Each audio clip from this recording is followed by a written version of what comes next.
Hey, sports fans, it's Larry Eater. It's Athletics Chat 24, the epilogue. Now, what's the epilogue? It's where, well, I can talk for 5 minutes, I can talk for 10 minutes, I can talk for 30 minutes, but I'll probably talk for about 10. And just about the things we chatted about with Stuart this week. Just so you know, Mike Deering has asked that I wear my Russian winter hat. And so probably next week we'll do some Russian themes. We'll talk about some of my favorite Russian athletes and, various, doping issues, but also some of the good things about Russia too, which I really love that country and I'm fascinated with Russian history. So we'll chat. Okay, so today, Stuart, he was in Oxford, England, intellectual capital of the world. I'm in Fort Atkinson, Wisconsin. One of the most contested states in our U.S. election. And please, everybody, vote. I don't even understand why we have to say it. If you live in a democracy, you have a responsibility to that democracy, and that is to exercise your right to vote, okay? And if you don't, you're copping out. No excuse. There is no excuse for not voting, okay? Do the research. This country does not ask a lot from you. And if you complain about current government or future governments, the only way you can complain is if you voted. If you don't vote, bullshit on you. Okay, that's my first digression.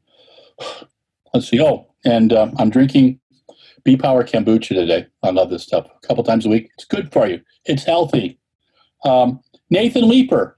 Nathan Leeper is a Paralympic athlete, and he's going to be staying a Paralympic athlete because Cass said, yeah, you're not competing in the Olympics. Now, you remember, Nathan has a artificial leg from his knee down, and Cass determined, and the World Athletics said, yeah, that it gives him an advantage over able-bodied athletes.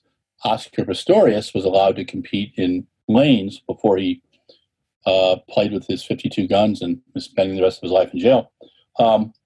Another digression. But so that's where that stays right now. We spoke about, was it Marcus Riem, the German long jumper, who I think is going 841. And he just wants to compete against people who are as good as him or better. I don't know why people decide to call me when I'm doing this stuff, but it just annoys the hell out of me. Anyway, and then the next point of discussion. So, Nathan, I'm sorry. You went through the system, which is what you're supposed to do. Sometimes things support you, sometimes things don't. This time it did not. He has a right to appeal, so we'll see what Nathan does, and we will follow up on that. All marathons besides Boston have moved to the fall of 2021. Why? Pandemic, kids. You got the pandemic and the flu. If you're one of any of the groups that are potentially harmed by pandemic, which most are, like me, you got to take, I'm getting the flu shot because this winter the flu and the pandemic will be a challenge. It's pretty simple. Wash your hands for 20 seconds often. Wear your mask inside always. When you're eating, and then when you're not eating, put your mask back on. When you're outdoors, keep a mask with you. If you're near people, if you're in a supermarket, wear your mask. Just please use common sense.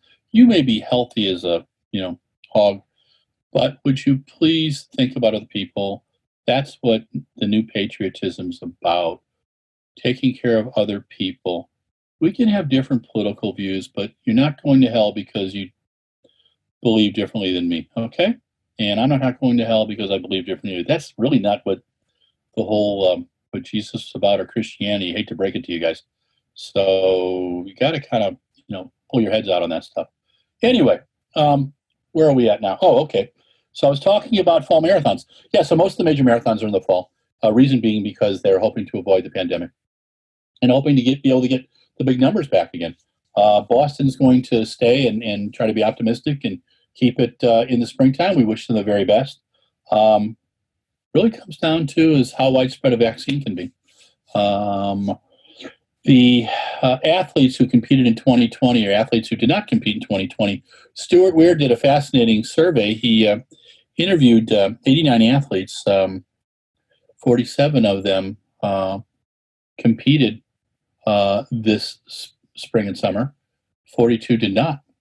And some of that 47 competed in events other than their own, which is kind of interesting too.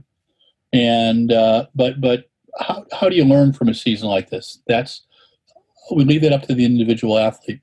When Tokyo was postponed, it shook a lot of people up.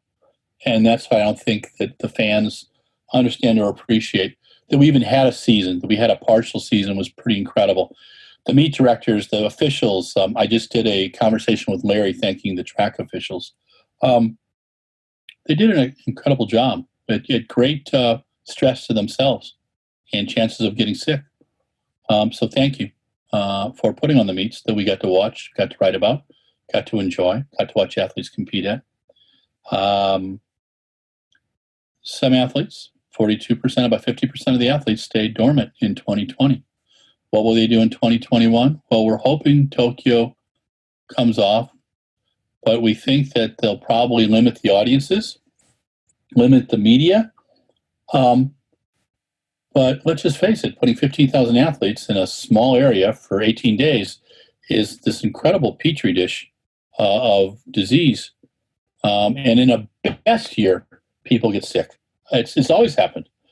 We told you last week about Brendan Foster, 1976, British athlete in the 10,000, got sick the week before.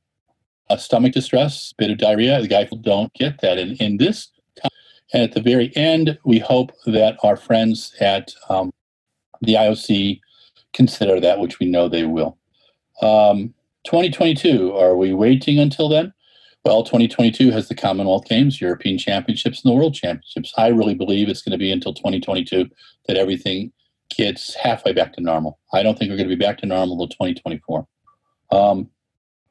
Is there going to be a 2021 indoor season? I think so. I think it'll be limited. I don't think there'll be fans at the meets.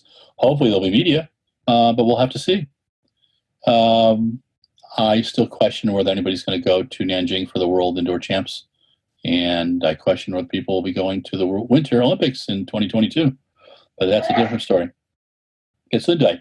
Why not have the World Champs in London and keep the Olympics in Athens? We've talked about this stuff before, but Stuart had some good observations. The London World Champs was one of the finest ones that I've been to, and I've been going to them since 1995. Gothenburg was my first one. A lot of fun first time out of the country. And got to my first rave and talked to a hedgehog one night. I think there was alcohol involved. Anyhow, London would be great for a permanent site for the World Champs, but I think we're going to still see it move around. The Olympics in Athens would be a great way to take care of the Greek economy. But again, is that going to happen? Not sure. We'll have to see. Pandemic updates. It's crazy in the U.S. right now. People just are not doing the basic things. And I'm kind of shocked. I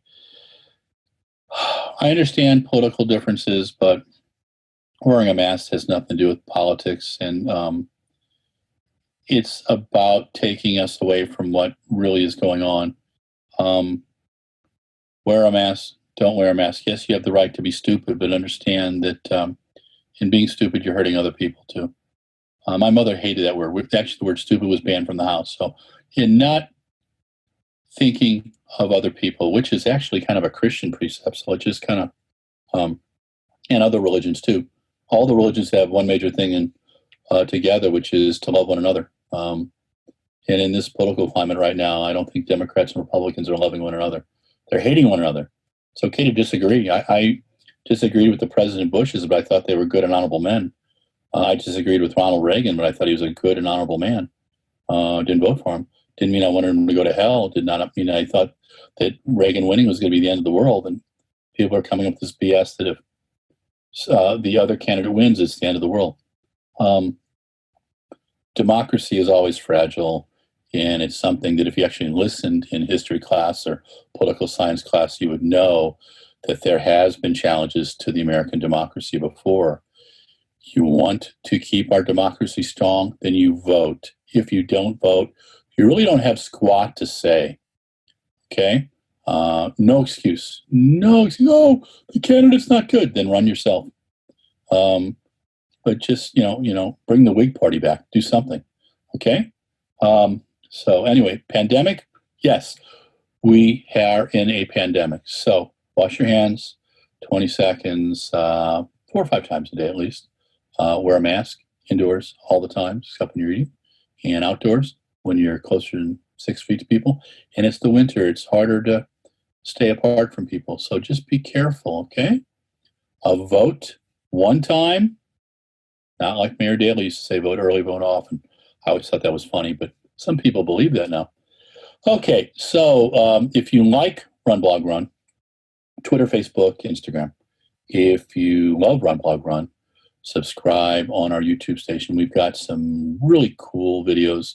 We've got some great audio. We've got some pretty amazing stuff. And I think we've got things that you would enjoy. But thank you for supporting RunBlogRun since, 2007, and the Running Network since 1996. And it's still a struggle in media right now. But you watching our stuff means that there's more eyeballs, and then our advertisers pay for eyeballs. Okay, player eater, stay safe.